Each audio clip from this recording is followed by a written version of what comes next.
We challenge you to find a better villa at just rupees 1.29 crores in Kelambakam, Moyamar. மாண்புமிகு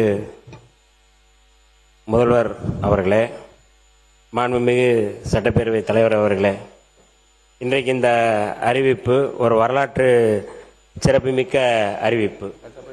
மாண்புமிகு பேரவைத் தலைவர் அவர்கள் சொன்னதைப் போல இந்த அவையில் ஒரு தலைவனுடைய கண்ணியத்தை அல்லது தலைவனுடைய செயல்பாட்டை இந்த நாடே மெச்சிக்கக்கூடிய வகையில் நம்முடைய மாண்புமிகு முதல்வர் அவர்கள் அறிவித்த இந்த அறிவிப்பு மிக முக்கியமான அறிவிப்பு, வரலாற்று சிறப்புமிக்க அறிவிப்பு.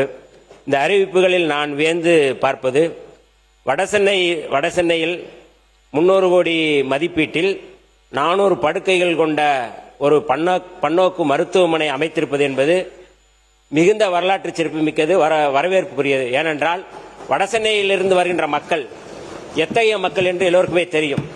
அவர்கள் இங்கே ராஜீவ்காந்தி மருத்துவமனையாக இருக்கட்டும், இல்லை ஸ்டான்லியாக இருக்கட்டும், இல்லை வேறு பகுதிக்கு போவது என்பது எப்படிப்பட்ட நெருக்கடியில் இருக்கிறார்கள் என்று தெரியும். இன்றைக்கு வடசென்னை மக்களே குளிர்ந்து போகின்ற வகையில் அவர்கள் இந்த 5 லட்சம் அந்த காப்பீடு கூட எத்தனையோ முறை எங்களுடைய தலைவர் எழுச்சி தமிழர் அவர்கள்ட்ட கூட சொல்லுவாங்க, இந்த 5 லட்சம் காப்பீடை கொஞ்சம் கூடுதலாக சொல்லுங்க, அல்லது அந்த 5 லட்சத்துக்கு எங்களுக்கு காணல, கொஞ்சம் நீங்க நிதி கொடுங்க அப்படின்னு சொல்லி கேட்பார்கள். ஆனால் அதை உணர்ந்து மாண்புமிகு முதல்வர் அவர்கள் 5 லட்சத்தை 25 லட்சமாக உயர்த்தி இருக்கிறார்.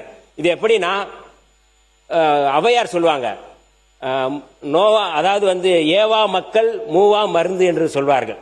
ஏவா மக்கள்னா நீங்க மக்கள் ஏவாமலே கொடுக்கறாங்க அப்படின்னா அவர்களுக்கு மூப்பே இல்லை. ஔவையார் சொன்ன பாடு. அப்ப மக்களுடைய உணர்வு அறிந்து அல்லது மக்களுடைய மனதறிந்து இன்றைக்கு மாண்புமிகு முதல்வர் அவர்கள் இந்த அறிவிப்பை அறிவித்திருக்கிறார்கள். அதாவது நல்லோருக்கு பெய்யும் மழை எல்லோருக்கும் என்று சொல்வார்கள். அதே போல இன்றைக்கு எல்லோருக்குமே பெய்திருக்கு. இந்த அறிவிப்பு ஒருத்தருக்கு மட்டுமல்ல, ஒரு கட்சிக்காரர்களுக்கு மட்டுமல்ல, எல்லோருக்கும் பயன்படக்கூடிய வகையில் இதை அறிவித்திருக்கிறார்கள். பால் கொள்முதல் இருக்கட்டும், அல்லது இந்த வடசென்னை அறிவிப்பா இருக்கட்டும், கார் அறிவிப்பா இருக்கட்டும், கூடுதலாக ரொம்ப முக்கியமா நான் விழுப்புரம் மாவட்டத்தில் எங்களுடைய தொகுதி திண்டிவனம் தொகுதி விழுப்புரம் பகுதியில் புற்றுநோய் அதிகமாக இருக்கு அப்படிங்கிறது எங்களுடைய நாடாளுமன்ற உறுப்பினர் ரவிக்குமார் அவர்கள் பல முறை இது குறித்து நாடாளுமன்றத்தில் பேசியிருக்கிறாங்க. விழுப்புரத்தில் அதிகமாக புற்றுநோயால் பாதிக்கப்படுறாங்க.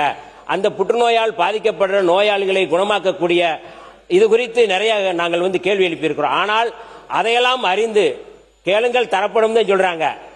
ஆனால் கேட்காமலே தருகின்ற ஒரு முதல்வராக தான் நான் பார்க்கிறேன். இது யாரும் கேட்கல. வடசென்னைக்கு யாராவது கேட்டமா? யாராவது கேட்டிருக்கமான இல்ல.